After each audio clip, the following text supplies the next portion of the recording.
কোনো এক মহান ব্যক্তি এমন একটি কথা বলেছিলেন যে তুমি যদি আমার খারাপ সময়ে পাশে না থাকো তাহলে আমার ভালো সময়ে পাশে থাকার তোমার অধিকার নেই বা মিত্রতা স্থাপন করার দরকার নেই। এক ব্যক্তি জঙ্গলে শিকার করতে গিয়েছিল। সে শিকার করার জন্য তীরের মাথায় অত্যন্ত একটি বিষাক্ত পদার্থ লাগিয়েছিল। সে শিকার করার জন্য তীরটি যখনই ছোড়ে তার লক্ষ্যচ্যুত হয় এবং তীরটি একটি গাছে গিয়ে লাগে। গাছটি অনেকই বড় ছিল। ওই গাছে অনেক তোতা পাখি বাস করত।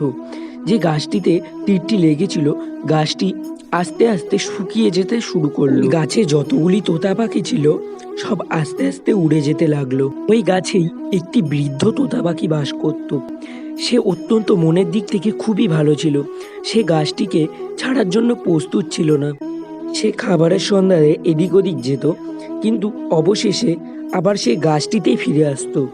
সেই বৃদ্ধ তোতা পাখির সঙ্গীরা তাকে বোঝাতে লাগলো যে গাছটি কিছু দিনের মধ্যেই শুকিয়ে যাবে এবং এখানে কোনো খাবারও থাকবে না, তাই তুমি আমাদের সাথে চলো। কিন্তু সেই তোতা পাখিটি ওখান থেকে যেতে রাজি হলো না। এই কথাটি দেবরাজ ইন্দ্রর কাছে পৌঁছে গেল। একটি বড় গাছে একটি শিকারী তীর মেরেছিল এবং সেই গাছে অনেক তোতা পাখি বাস করত এবং একটি বৃদ্ধ তোতা পাখি সেখান থেকে যেতে এখনো প্রস্তুত নয়। আরও অনেক গাছ থাকার সত্ত্বেও তোতা পাখিটি ওই গাছের কুটুরেই বাস করছে। দেবরাজ ইন্দ্র ওই স্থানে প্রকট হয় এবং তোতা পাখিকে বলে যে আপনি একজন অনেক মহান মনের ধর্মাত্মা এবং আপনি একজন খুব ভালো পাখি, আর আপনি চলে যান। এই জঙ্গলে আরও অনেক বড় বড় গাছ আছে এবং সেই গাছে আরও অনেক কঠোরও আছে, আর ওই গাছে অনেক ফলও আছে। আপনার খাবারে কোনো সমস্যা হবে না। আপনি ওখানে যেমনভাবে খুশি থাকতে পারবেন এবং আমি আপনাকে অনুরোধ করছি যে ওই মরণাপন্ন গাছটিকে ছেড়ে চলে যান।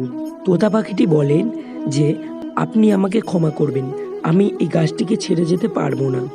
এই গাছটি আমাকে জীবন দিয়েছে, শিকারীদের হাত থেকে আমাকে বাঁচিয়েছে, প্রত্যেকটি ঋতুতে আমার সঙ্গে থেকেছে। সেই গাছটিকে আমি ছেড়ে কিভাবে যাব যেখানে আমি ছোট থেকে বড় হয়েছি? গাছটির সংকট এসেছে বলে আমার কি উচিত তাকে ছেড়ে চলে যাওয়া? তোতা পাখিটির কথা শুনে দেবরাজ ইন্দ্র প্রসন্ন হয়ে উঠলেন এবং তিনি বললেন, আপনি যা চান আমার কাছে চাইতে পারেন, আমি আপনাকে সেটা দেব। তখন তোতা পাখিটি বলল, এই গাছটি থেকে আমি ছোট থেকে বড় হয়েছি, এই গাছটিকে আপনি আবার আগের মতন করে দিন। তখন দেবরাজ ইন্দ্র গাছটিকে আবার আগের মতন করে দিলেন এবং যেখানে আগে তোতাগুলি বাস করত সেই তোতাগুলো আবার গাছে ফিরে আসলো এবং তারপর কিছুদিন সেই বুড়ো তোতা পাখিটি সেই গাছে বাস করলো। তারপর তিনি মারা গেলেন এবং তার স্বর্গ লাভ হলো, কারণ সে ছিল ধর্মাত্মা। এটা হতে পারে একটি গল্প, কিন্তু আমরা এই গল্প থেকে অনেক কিছু শিখতে পারি। যেমন একটি মানুষ যদি খারাপ সময়ের মধ্যে দিয়ে যায়, তাকে ছেড়ে না চলে গিয়ে তার সাহায্য করা উচিত। আপনি যদি কারো সুখের সাথী হয়ে না উঠতে পারেন, দুঃখের সাথী হয়ে উঠুন। বন্ধুরা, তো আজকের ভিডিওটি এইটুখানি। ভিডিওটি ভালো লাগলে ভিডিওটিতে একটি লাইক করে চ্যানেলটিকে সাবস্ক্রাইব করে দেবেন। জয় শ্রীকৃষ্ণ।